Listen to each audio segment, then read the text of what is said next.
Good evening, everyone. My name is Pritili Modak. Today, I am going to start Vedic chanting Mantra Pushpa.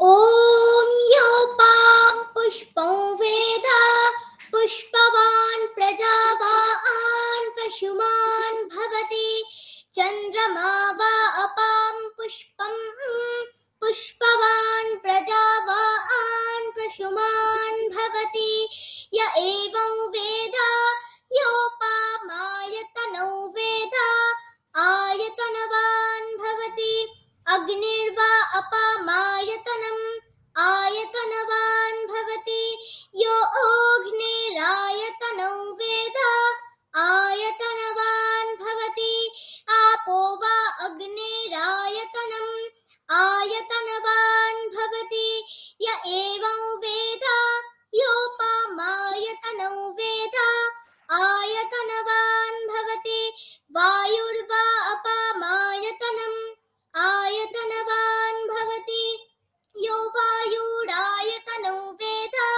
Ayatanavan Bhavati Apo Vai Vayurayatanam Ayatanavan Bhavati Ya Evam Veda Yopamayatano Veda Ayatanavan Bhavati Asau Vai Tapannapamayatanam Ayatanavan Bhavati Yo Mushyatapat Ayatano Veda Ayatanavan Bhavati Apo Va Amushyatat Ayatanam Ayatanavan Bhavati Ya Evam Veda Yopamayatano Veda Ayatanavan Bhavati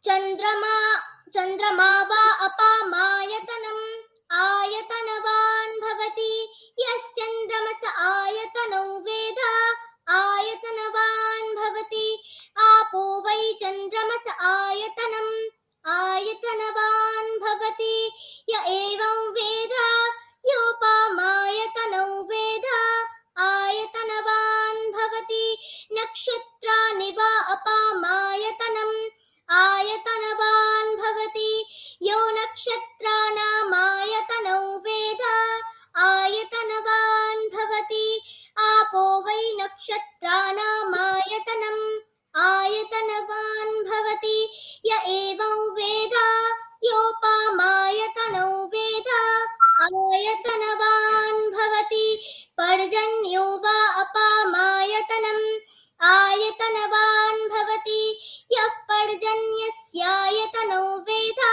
Ayatanavan Bhavati Apo Vai Parjanyasyayatanam Ayatanavan Bhavati Ya Evam Veda Yopamayatano Veda Ayatanavan Bhavati Samvatsaro Va Apamayatanam Ayatanavan Bhavati Yes Samvatsarasyayatanam Veda Ayatanavan Bhavati Apo Vai Samvatsarasyayatanam Ayatanavan Bhavati Ya Evam Veda Yopamayatano Veda Ayatanava Yo Opsunavam Pratishthitam Veda Pratyeva Tishtati Rajadhirajaya Prasahyasyaahine Namo Vayam Vai Shravanaya Kurmahe Same Kaman Kamakamaya Mahyam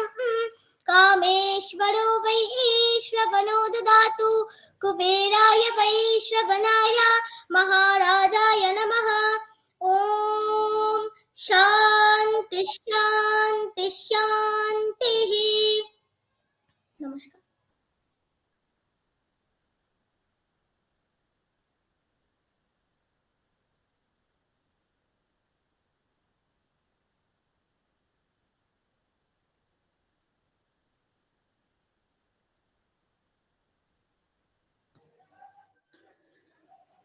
Good evening.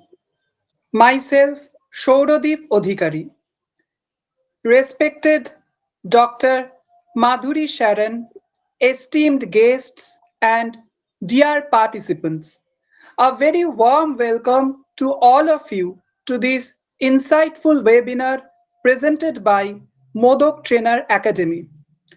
It's an honor and privilege to be a part of this webinar on a topic that bridges ancient wisdom with modern scientific discoveries. Origin of universe through the pages of Veda and contemporary science. Since time immemorial, humankind has been curious about the origins of this universe. Our ancient scriptures, especially the Vedas, offer profound philosophical insights while science seeks to unravel these mysteries through empirical research. Now, I would like to share a few words with all of you about our today's eminent speaker. Today, we have the incredible opportunity to delve into this fascinating subject with the guidance of a highly distinguished scholar and scientist, Dr. Madhuri Sharon. Dr. Madhuri Sharon's contributions are so vast and remarkable that summarizing them all in one introduction is a challenge. However, I would like to highlight a few key aspects reflecting her immense expertise and impact. Dr. Sharon is an eminent researcher and academician holding a PhD from Leicester University, UK, and a postdoctoral fellowship from Bolton Institute of Technology, UK. She has been instrumental in pioneering research in nanotechnology, plant biotechnology, and the integration of Sanatana wisdom with modern science. With an impressive record of 16 books, 245 research articles, 11 patents, and guided 18 PhD scholars, her contributions to science are truly remarkable. Her vast experience includes serving as director at Sharon Institute of Nanotechnology, director of Walchand Center for Research in Nanotechnology and Nanotechnology, and managing director of Monad Nanotech and others. She has also worked with Reliance Industries, GUFIC, Excel Industries, and various international research collaborations. She is holding honorary positions in various esteemed organizations like UNO Asia Pacific Region for Nanotechnology, BCIL India, and in others. She is a visiting professor at MNIT, visiting scientist and adjunct faculty at Sri Maharshi Institute of Vedic Technology and others. Dr. Madhuri Sharon has authored and co-authored several significant books including Bionanotechnology, Concepts and Applications, Graphene, An Introduction to the Fundamentals and Industrial Applications, and others. It's an absolute honor to have Dr. Madhuri Sharon with us today to shed light on how ancient Vedic texts align with contemporary scientific discoveries. We are eager to hear her valuable insights and embark on an intellectual journey that promises to be both enlightening and thought provoking. So, without further delay, let us warmly welcome our distinguished guest speaker, Dr. Madhuri Sharon, to take the session forward. I humbly request her to start the valuable lecture today. Over to you, madam. Thank you. Thank you, Ganesh. And it's an honor to be here with all the people who are interested in our ancient science. And it's a very lucky day that today we are having Vasanta Panchami, Saraswati Puja, and we who are the worshipper of knowledge are gathering together to delve into a very complex subject, the origin of universe. Being a contemporary scientist, I do look into the the modern way of thinking people with of science as well as the ancient way. Would you please put the PPT on? आणि याच्यामध्ये नवीन pool होणार आहे तो.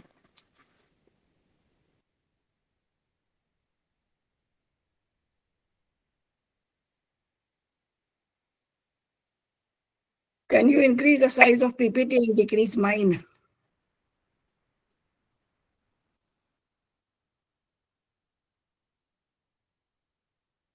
Okay, shall I start?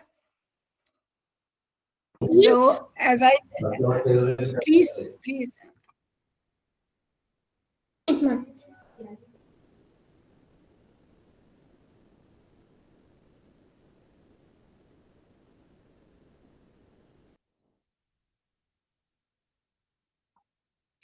Yes, madam, you start.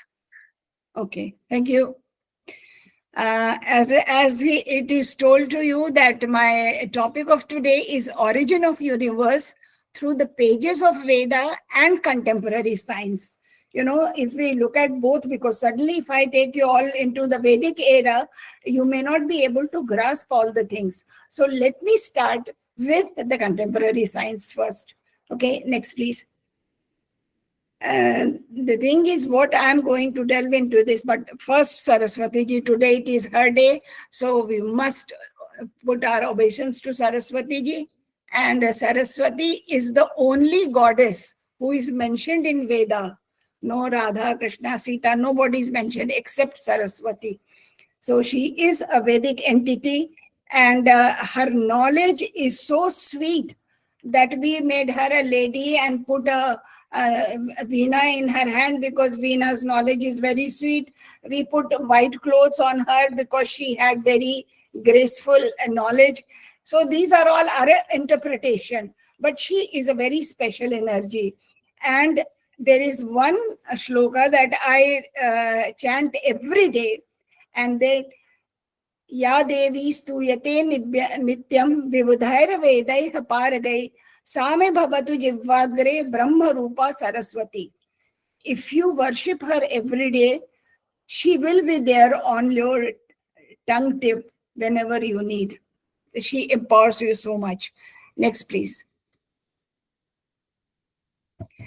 So what we are going to delve into that how Big Bang Theory explains the origin of universe, its expansion, and how Shatpath Brahman, which talks about the Shukla Vargiya Yajurveda, he explains it through the Nath Brahma theory. We just go on. Next, please. So, origin of matter, go ahead, it's completed. Origin of matter as explained by the Vedas, and that is by, and as explained by the contemporary theory, both will be discussed into this. We will also be discussing how the biosystem came up, not only just the matters. Next, please. So first, let's go into the Big Bang Theory. The things which it very clearly explains that universe is expanding. It says when did it start and how the life originated. It does not explain very clearly, but we will be touching that. And how did matter came to existence? That is their view. And then these things we will see in our Vedic views. Next, please. So let's start with the Big Bang Theory. It was proposed by a great scientist, Edwin Hubble. He gave it a name, Big Bang Theory. Next, it was he who said that our universe started about 14 billion years ago. Actually, he said 13.8 billion ago. There was a very big bang or explosion. And when this explosion came, matter and energy came. Okay, so what I want to tell you is that keep this in mind, that according to them, matter came along with energy at the same time. Veda contradicts here. Let's go to the next point, please. Next.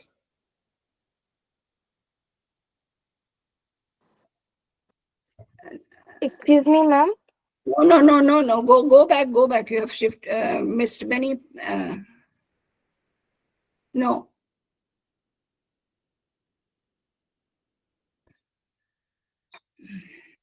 Back, please.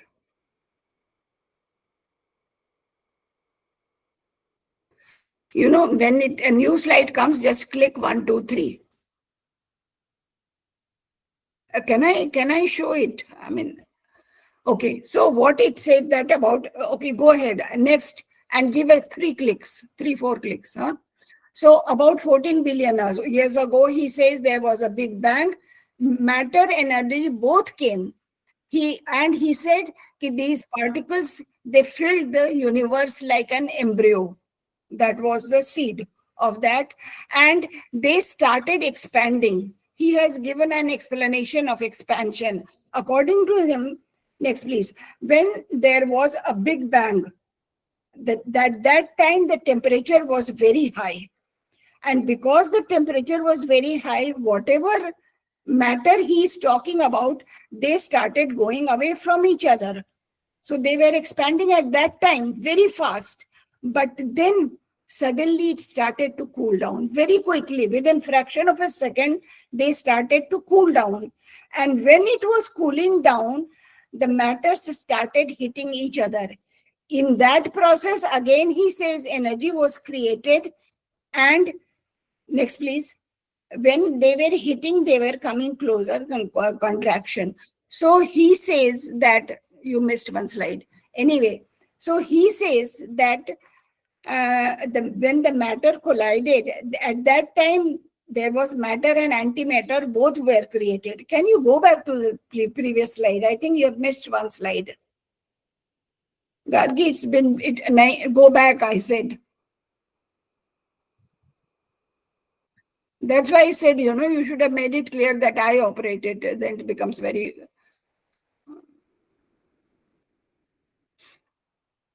Okay. So he says, anyway, you have missed one slide. So what he said, that universe is expanding because of the redshift. Redshift of what? Light. When there was a big bang, there was light energy, there was heat energy, there thermal energy, there was sound energy, all. So Big Bang was because of their redshift was due to light energy. If you remember, red word is used for a type of light. So there are, if you talk about the vibgyor, the visible lights, the red has got the longest wavelength but the shortest frequency. So because of the longer wavelength, things started going away from here. And this was Hubble's theory, Big Bang theory. And he calculated, based on the redshift, he calculated how fast they are moving. But very recently, from Duke University, an article has come up that no, the expansion is much faster than what Hubble has calculated. The thing is that in science, whatever we propose, after every 10 years, a new theory comes. Atom is indivisible, then atom got divided. First molecule was indivisible, then atom was indivisible. Avogadro hypothesis, Dalton's hypothesis, all went into the wrong bag. So this is one thing that you have to keep on saying, that we are, through the science, still learning many things. Next, please. So I have explained this to you, that redshift is the increasing wavelength and blue shift has got the shortest wavelength, but the wavelength, but the maximum frequency. So if there is any blue wavelength, universe would not have expanded. So it is said that it is because of the redshift. Next, please. So these are the wavelengths that I wanted to show you. Go to next. We missed. Okay, now come to that. How did they explain the first atom? So what they said, that when there was a big bang, there were matter. Quarks and gluons were there. And same equal amount of matter and antimatter. But now we know they are not in equal amount. There is more matter than the antimatter. So what they said, that initially the quark and gluon, they came up in the form of plasma. So you remember when we were in school, we learned that there are three states of matter: solid, liquid, gas. When we came to college, we were told that no, solid, liquid, gas, and plasma. Then we were told that there are 6 matters, and now there are 20, states of the matter, because many universes are coming into existence. So the Big Bang theory, as I told you, when it was very hot, it was all rushing apart, these quarks and gluons, matters and antimatters. But suddenly when it started cooling, they all came together and started colliding and destroying each other. In that process, there was an imbalance of matter and antimatter. Next, please. So the quarks were exactly what? This is what they have explained. That this is very interesting. Just a minute, madam. I'm trying to enlarge.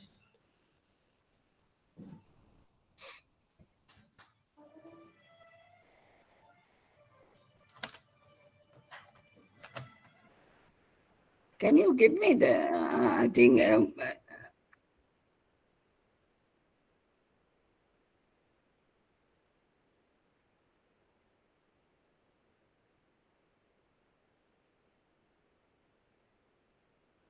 Okay, from here. So what they said, they did not have the concept of negative and positive. They were talking about up and down in this Hubble's theory, that 2/3 of up and 1/3 of down. This is how the quarks were. The quark, which first came, which was much smaller than atom, even smaller than neutron, proton. So if there were 2 ups and if 1 down, then it will form a proton. This is how the formation of atom took place. And if there are 2 down and 1 up, it will form neutron. And they will form in equal amounts so that they neutralize each other, they stay together. And then there is electron. Electron is only when the downs are formed. Okay, so this was just the right stage, according to them, that the atoms and molecules can form. Next, please. But if you look at atom nowadays, I don't know how many from non-science background, an atom has got in the center neutron and proton. And then there is circulating around it is the electrons. Their number varies depending on the type of element. So in between them, so in the center, there is electron, proton, and neutron, proton. Around this, there is this electron is doing Garba dance. And in between that space, the gravitational force, electromagnetic force, weak and strong nuclear forces are encompassed. But how it is and how it comes into everyone, that is not explained by the modern science. Similarly, about the dark energy, how it permeates the space and how it receives just the right strength needed for maintaining this, because there is a lot of, and it neither collapses nor explodes, and still till the life evolves. So these questions are complicated. So while Big Bang theory provides what was the cause of Big Bang, that is not answered. Second, how and what existed before Big Bang, that is also not explained. What is singularity? That is also not explained. Until today, we are confused about singularity. And what it explains, while it explains the universe is expanding from an extremely hot to dense state to causing a rapid expansion, this remains a mystery, that heat part. So is our, and then one question is that we have started answering through the Vedas is our universe only one, or there are many universe? Because recently, I think not recently, 1950s, Everett or somebody gave a new theory that there is more than one universe. But we always knew that there is more than one universe, and we will be coming to that. So many things are not answered by this Big Bang theory, which is still a big question. Let's go to the next one. So the foreign scientists, they have to read Vedas more, and then they will come up with the new theories. So let's go to the Nada Brahma theory, or Veda, through Veda, how we see it. Okay, next please. The thing is, here, origin of universe, we will be explaining through the Shatpat Brahman and Nada Brahma theory. As I have told you already, that Shatpat Brahman is explaining the Shukla Varjiya Yajurveda, not the Krishna Varji. And in that, it very nicely explains the Nada Brahma theory. So Yajurveda is one of them, and Nada Brahma is about a nad, about a sound which is anhad, which we cannot hear. And we will see to it why we cannot hear it. Next, please. So what Yajur Veda says, Yajur is a word very informative. It has two words, yatah and juhu. Yatah means space and juhu means speed. So it's very difficult for us to imagine that how could there be speed in the space? But they imagined it. And they said that when space and speed collided, so speed was an energy, when space and speed collided, there was very feeble Ghan Vidyut and Rin Vidyut, what they are talking up and down now. So Ghan Vidyut and Rin Vidyut is something like positive charge and negative charge, and they were the originator of Anu, Parmanu, and life, etc. And what he says, but when these Ghan Vidyut, Ren Vidyut, they were in vibrational and rotational forces continuously. Having rotational and vibrational force, they started becoming from feeble to powerful and multiplying. So many of them multiplied and filled the universe that there was no space in that one Hiranyagarbha. So they all collided and there was a big sound. Om. That sound was the creator. Okay. Next, please. So Om is your primal sound. That is the first sound. But I said this Om is still vibrating in the universe. Like they say, universe is expanding, but they're not giving the reason why. We give the reason that Om is still existing. It is still vibrating. It is a vibratory song which has sound, thermal, light, all these energies. So Om is only 7.83 hertz, which we cannot hear.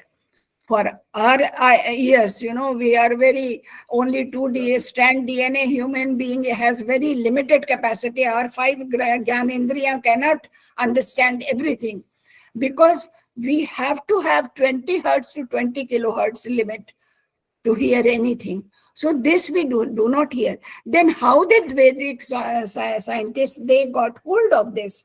Now even NASA has recorded near the sun this Om sound which is vibrating there. So the thing is that our Maharshis, they used to go do penance in spiritual trance. They used to go and receive the sound. In that receiving the sound, they had received ka, kha, ga, gha, pa, pha, ba, ba. All these sound, gave it a shape and created Sanskrit. So these words were taken from their original language, was created like that. So Om was the cosmic sound. Apart from Om, other sounds were the bigger. There are 6, 7 big sounds. We call them part of Bij mantra, like Om, Ang, Hring, Kling, Gum, Jom, Gum. All these are there. So they have a scientific base. Let's go to the next one. So taking this, there are Upanishads. The Upanishads are taken as they have taken the gist from the Vedas. So all the Upanishads, somewhere or the other, they explain the importance of Om. For example, Taittiriya Upanishad, it says Om iti Brahma. Om is Brahma. Similarly, other Upanishads also, I can go on, but I think time limit is it. Shvetashwar Upanishad, it says, na tasya karya karanam cha vidyate na tat samaschamya drishyate parasya shaktir vividhair shruyate sabhaviki jnana valaki kriya cha. So it means that Param Brahma, or that superpower, whatever we call it, because if we have not given them shape, human shape in the Vedas, so it does not have any organ or body. And the Mundaka Upanishad says that this power, it belongs to everyone, it belongs everywhere. It is inside, it is outside, it is Yoni, means creator, and everything has risen from it. So instead of going to all the Vedas, I'm just giving you an example of 3 Upanishads, that all the Upanishads, some way or the other, do mention the importance of Om. Next, please.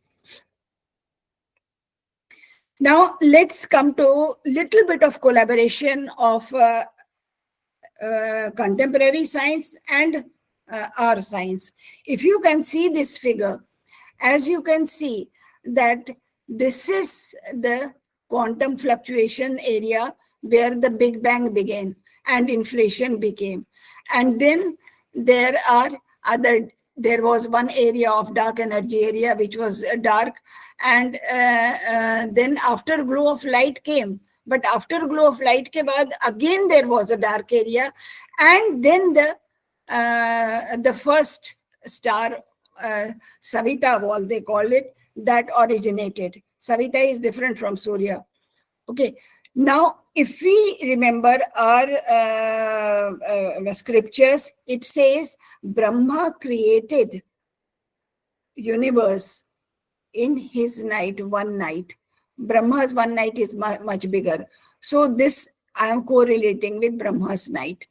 And then here it is that he is creating this universe. There are many galaxies, antimatter, big matter, matter, dark energy, dark matter. All these are coming, and universe is expanding. So this is how Big Bang expansion, 13.7 billion ago, this happened, and it's expanding. Now, I just ask you to, can you imagine if it is turned 90 degrees right? Does it look like shivling to you? It does to me. And all these cosmic bodies inside it, they are like Shiva's Tandav, Shiva's cosmic dance. They are right from atom to every galaxy in our body's atom, everything is in a motion. They are all vibrational. They are all moving. They are all dancing. Okay. So I said, if you turn it this way, you can see shivling. But if you turn it this way up, you will see Brahma. Next, please. So now if you turn it this way, this is the navel of Vishnu, the quantum fluctuation area. This is how it is expanding. And this is where the Brahma comes. So what we did, we made Vishnu lying there. Then we made his navel portion. Then we made Brahma, who has mouth in all the directions. And he is creating the world. From now here the creation starts. So when people read, because these translations started coming during Puran areas, and at that time they thought that the best creation is human being. So everything was made into human or animal form. Surya Devata was made to having a muchi and having a horse and having 7 horses, having a rathi, his charioteer called Aruni, and we made a human being. But if you look at the fact, if you read the Vedas, it says that it was Ashwa, Surya's Ashwa. Ashwa means fastest moving object, light, and horse, 3 things. So we picked up the Ashwa only because that is easy for the human being to understand. Then they said 7 Ashwa, because 7 with your 7 colors of light reaches our planet. Vibgyor, violet, indigo, blue. And the last light after red, that is infrared, that has got, as I told you, even bigger wavelength it will be, but very short frequency. So controlling power was better. So Sarathi's name became Aruni. The red is Arun. Sarathi is Aruni, the one who was controlling the speed of light. Okay, so this is how in our translation we made everything into a human being, but the Vedas, when you come to Veda, there is no human form explained there. Next, please. So vibration-based string theory is now coming up, and the same theory has been proposed by Vedas also. So this string theory is now there, and I'm not going into much in detail. I think time constraint is there. Om is the Rashmi. String theory and Om Rashmi theory. There is a beautiful book on the string theory and Om Rashmi. And if anybody is interested, I can share it. And that describes time and vibrations. So that was, so when we come into this, our Veda has taken care of 2 very important things, time and dimensions, which we have not considered in our present day science. We will be discussing that. Next, please. So the concept of multiple universe now that we have taken, and I think that Everett Hugh, whoever has read this shloka from the Bhagavatam, he must have decided that every universe is like that. So every means there are many universes and they all have their capacity qualities and they are in the moving. So multiple universe is explained in Atharva Veda, in Vishnu Puran, Padma Puran, Vayu Puran, Srimad Bhagavatam. So multiple universe is a concept. So when we talk about universe, there is not only one universe in which we are living, but there are multiple universe, maybe similar, maybe different. Next, please. Now, so as I said, dimension is one thing which we got a clarity through the Vedas, and the relationship between dimension and human being. So if I show you, there is a dimension up and down, okay? Then there is right and left. Then there is a back and forth. So these are 3 dimensions. We can see that. But there is 4th dimension we know, and that is called the time. 4th dimension is time. But it is only moving forward. This is not the one which goes backward. So there is up and down, there is right and left, there is forward and backward time dimension. But time is also a dimension. Veda padhne ke baad, our Einstein has given also this theory. Okay. So we cannot go back in time, and they said you have to go to the time capsule or time this, all those new films are coming up also on the time. But this is the 4 dimensions that we know. Next, please. So what is the role of dimension in creation of universe? So 4 world, next. 4 world, and there are 4 loka explained. So they are not our world, they are another world. And these are the world where life exists. So Satyalok, Tapalok, Janalok, Mahalok, Swargalok, Brahmalok, Bhuvalok, Patalok, up to that. So these are where the life exists, and they have only 4 dimensions. So the living of life has to have 4 dimensions. Next, please. Now, next, 5th dimension is called multi-universe or Brahmalok, where Brahma is the one who is the creator. You saw that as the Kamal. But there is a catch here, that there are many Brahma. So which Brahma we are talking about this in the 5th dimension? The time 4th dimension of Brahmalok is different from the 4th dimension of time that we know. So their time is always difference, and therefore it is difficult to calculate, is which we are talking about. Next.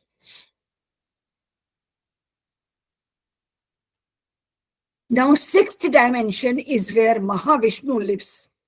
Science accepts that there is 6th dimension. And in Veda, we are taught about 3 types of Vishnu. One is Mahavishnu, the real originator.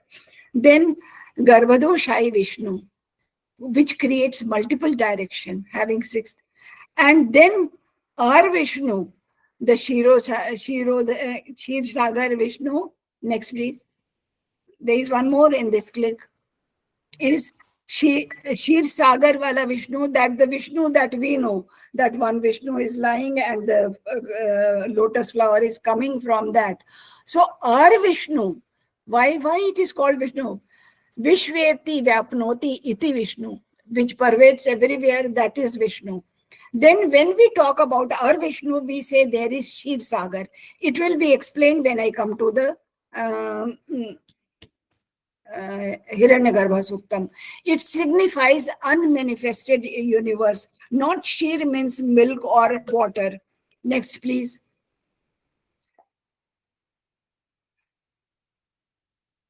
Next, please. Shesh Nag. Now we make a Nag means a snake and put Vishnuji on that. No, Shesh means what remains after that. What remains when there is everything has finished, but there will be something remaining. So there is no space, no time, no matter. So this Vishnu lies on top of that Sheshnag, not that serpent. And the Brahma is the process through which the universe comes to existence, and the lotus signifies the conversion of matter into living being. Next. So I'm just showing you these figures. This is how we have depicted them. But these are the artist images of the photograph that Hubble's telescope has taken. Katrina Nebula and Milky Way galaxy. Something, it gives the image like a human being. So people who went into trance must have seen it, written it like that, and our Purana people must have translated into human being. Next, please. Next, please. So to explain these things, there are 10th mandal of Rig Veda. I'm not going to the whole Rig Veda. 10th mandal of Rig Veda also I'm taking 3 suktas, Nasadiya Suktam, Hiranyagarbha Suktam, and Parush Suktam. Nasadiya Suktam takes you into a question. The thing is that we believe that if you don't live in question, you cannot get answer. That is the base of the knowledge. If I tell you this is a pen, what is it? And today you tell me this is a pen. So finished. You don't learn anything more about it. But if you question which company made it, which metal is it plastic, what color it is, does it, for how long, how many pages it can write, you can ask umpteen number of questions and then you start getting answers. So Nasadiya Suktam is about those questions. In 7 shloka, first question, 2 lines shlokas are there. First line creates a question, second puts you into action. Next, please. I'm simplifying it, into no, next, please. Nasadya Suktam. As I said, next, go. I've explained this. So, first shloka, I will not go to all of them. So, first shloka, Nasadya, na sat, na asat existed. There was nothing existing. So, if there was nothing, there was neither realm of space nor sky, then what was there? That question it puts you into. What covered it? Where? In whose protection was it? This is your first shlok. Next, please. I'm going through very fast. Then second is, first line says there was neither death nor immortality. There was no distinguished sign of night and day. There was nothing than one breath, or there was nothing like an impulse. So other than that, there was nothing beyond. Then what could be there?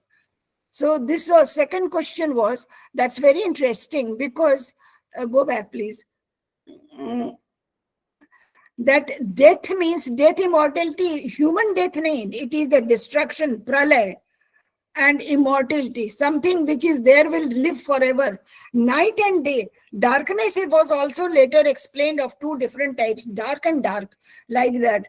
There was nothing to breathe, nothing to live upon, to be living or having an impulse or having a consciousness. So what was there? This was very good question about the origin of universe. Next. Third question similarly was, darkness was written by darkness. I mean, how can you say darkness was, what was darkness? And it was hidden by what? So there was no distinguishing sign. All this was water. Actually, if you translate it, you may say that he means water, but actually I feel that he talked about the waves in that. Salil may be water. Salil may be having many meanings, but here I think they are taking something in the waves. So the life force that was covered with emptiness that once arose through the power of enormous heat. Tapas is explained here, in this. So tapas here, and now you see how the Big Bang Theory has taken tapas. Initially, it was very hot, then started cooling. So, yes, tapas was there, enormous heat was there, the cause of or the power of creation. Next, please. Fourth questions, that desire, the desire to make it a primal seed. So there must have been some sort of mind, not like our, cranial mind. Some sort of mind must have been there, and which serves the wisdom and this, and then, but we don't know what it was. So that primal seed must have originated with a desire of that Param Brahma to create the universe. Manasoretah Prathama. The next, let's go to each shloka will take hours, to explain. So their cord was extended across the void. Now, if they say it is across, so if the rays are that, so was Paramatma slanting or what? And what was below then? What was above then? What was the seed placer? The desire to do that?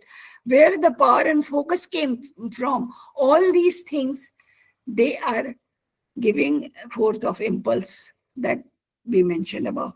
Next, fifth is the fifth, sixth, seventh. Let's go through that. So there was, this is a last shloka. Okay, let me stick to this. When all the creation has originated, this is also a question. When did it become the multi-universe, or at least our universe? Or perhaps it has formed in itself. He said, did it form in itself? Like people say, all nowadays, many young scientists, they always say, this is all a physical, pure physics and chance. And he, one who looks down on it, surveys from the highest heaven, only he knows, or perhaps even he doesn't know. So the creator of our universe also doesn't know who created him, or Brahma or Vishnu, who created. So that's where the Mahavishnu theory comes up. Next, go to. So let's close this. Go to next. Nasdev Suktam, I'm explaining. Go to next slide. Next slide. So let's go to, I think you missed one. No, one after seventh, there was one more. Okay, okay. The next slide that you saw just now is about the Hiranyagarbha Suktam. So,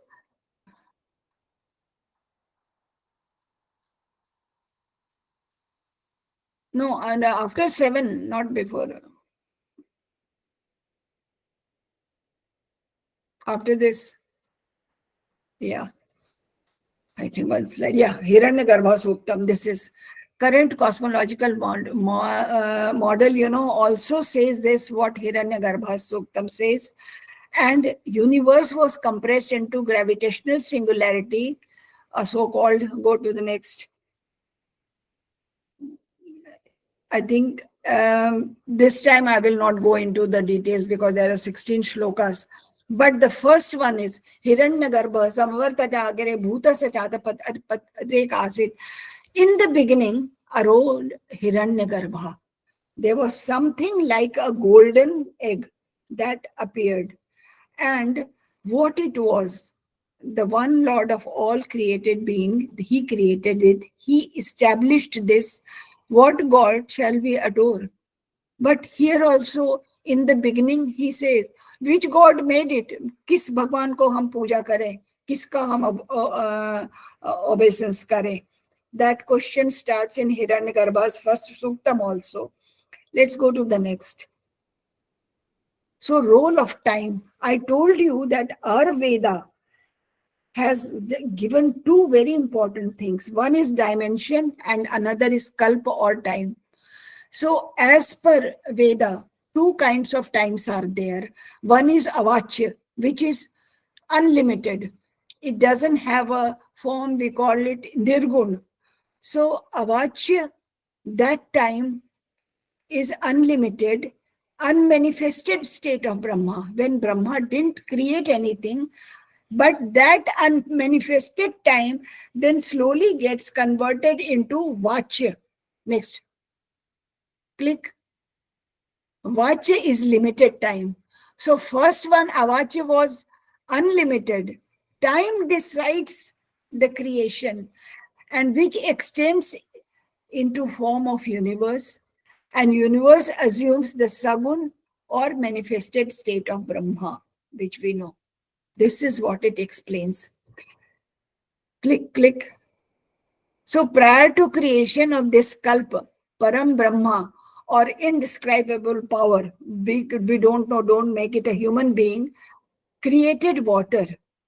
This water is a very, there is Shir Sagar and this water are very complex thing to understand. So it created water and gave its brilliance, gave its power, its ray, its Param Jyoti. So the light energy, the thermal energy were all into this. It took the shape of golden globe. So Hiranyagarbha says that during that time when it became Vachya, it created these things. And Sankarashan, this is one concept, actually Sankarashan word is used in Vedas or in Indian scripture, is when one fetus taken from one womb to another womb and then it is born. So then it is called Sankarashan. So Hiranyagarbha, in Hiranyagarbha, Sankarashan was present and in an unmanifested state. Means that Param Brahma in the form of Sankarashan was present, and in unmanifested state, we call that state Aniruddha or Aditya. Okay, so it was a brilliance of Param Brahma that was there. He is the original cause of Savita or Surya. That's how Savita. Now we say Savitra and Surya are the same words, or Aditya. They are not. They have a different Vedic meanings. Next, please. So Hiranyagarbha, the cosmic egg, which is beyond description, is known as Rig Ved. His rays and brilliance is known as Samved, and the body or existence is Yajurved. When people question how, they say that the Veda people got it from the universe. That is how they got it. The Rig Ved is beyond description, and it is that the cosmic egg, all the knowledge that is contained in that cosmic age. And that brilliance of the Rig Ved, which explains, is Samved, and the material existence is your Yajurved, from which we started. So Brahma, the supreme being, is personification of three types of Veda. The knowledge for propagating universe. That's how universe gave us the knowledge of Ved. Nobody wrote. This is how it came. People perceived it, passed it on through the 9 sages till they started orally teaching it. Then it came to Shaunak Rishi, the person who started first Vishwavidyalaya. He started it in oral, and he created 10,000 rishis from his university. So till then, it wasn't spoken. It was only in the universe as the waves. It was taken up, passed through the mental waves to the sages, and then it came to written sage, oral, then it came to written. So the middle of Brahmand, we say that Brahma came up, and as Charu Mukha, means all directional. His growth was multi-directional. He didn't start at just one line growing of the universe. Multi-directional growth of Brahmand he created. Next, please. So calculation of time, these are the people through which it all came up, But Shvet Varaha Kalpa, there are many Kalpa. I'm not going in that details. So Vyas and other Maharshis found secrets of Veda through their penance. All these rishis, they went into the penance. When I keep on telling you that they went into the penance and received it, and then they passed it, these are the ones. That's why they are called Saptarshis also. Next, please. Now, Vedic view of creation, Paurush Suktam. This is the last Suktam I am coming to. This will tell you that when this Hiranyagarbha came and all the energy and all the powers and all the types of ways, how did it become matter? Paurush Suktam, Paurush is not man. Paurush is energy here. Okay, so this you have to keep in your mind. Paurush and Prakriti. Prakriti, we say man, woman. No, Paurush is energy, and Prakriti is unmanifested state of energy. Next, please. Purusha is energy. Prakriti is primal matter. So Prakriti is matter because it has many gun. Guna, we call it Rajgun, Sadgun, Rajgun, Tamogun. These gun itself will take years to lecture one on. So guna were there in Prakriti, but they were in unmanifested state. They were not, but she was very agitated. This existence of Prakriti was agitated, and when it came into contact with energy and these unmanifested gun in her, it got converted into matter. Okay, this is how they explain it. I am condensing it. These are very well and in very much in detail explained. Next, please. So, first shloka of Purush Suktam says that the Purush has 1,000 or innumerable head, eyes, feet, angulya, etc. But it has a very, very different meaning. Purush itself is the energy which envelops Sahasra Shirsa Purusha, Sahasraksha, Sahasrapath. It is not, here Sahasra is not 1,000 but unlimited. And it all the 10 direction it goes to. So when you Very put 10 quick. angulya, The it thing goes is, into all 10 time to time directions. clients So की like need, that, हम लोग के that client energy was pervading in all the directions. Next, please. Next. No, sorry. In Veda, Purusha is not construed in sense of man Origin-wise, etymologically, Purusha is explained in Purati Agre Gachati, the one which goes ahead. That is Purusha. Praparthi Puriyati Balam Yah, which fills all with strength. That is energy. Pure Shete Yah, which lies inside the Puri, which lies inside, whether it is your body, whether it is your planet, whether it is your galaxy, whether it is an atom, it is in the center of all. So the Puri means center, not the township. So Purusha is protecting, pervading, filling energy. Next. Now, I'm avoiding all the shlokas, only the meanings. So Purusha, the energy, it represents total existence and it is full. Energy is the main thing. And it is synonym with the Atma, which depicts soul in Prakriti. So Purusha and Prakriti, when joined together, Purusha comes in, energy comes in as a soul. So our soul is a form of energy. So Prakriti represents matter nature. Prakriti evolves and changes and dies and binds. And Prakriti is inert and depends on Purush to become living being. So when they become, okay, next please, I think. Now I'm just coming back to the manifestation of energy through Prakriti. As I said, it has gun, Sattva gun, Rajas gun, Tamas gun. All these three guns are important. Log say Tamo gun is bad. No, in the night when you are sleeping, that is part of Tamo gun. So that gun is desired for recharging your body. So Tamas is one very important gun according to Vedas. Similarly, Rajas is with passion, that is strength. So Prakriti had these guns, but she could not manifest it till she met she joined the energy, the porous. And Sattva is greatness or goodness, the good part of it. But that's how we translate it. So the root matter or the pradhan matter of these were manifested.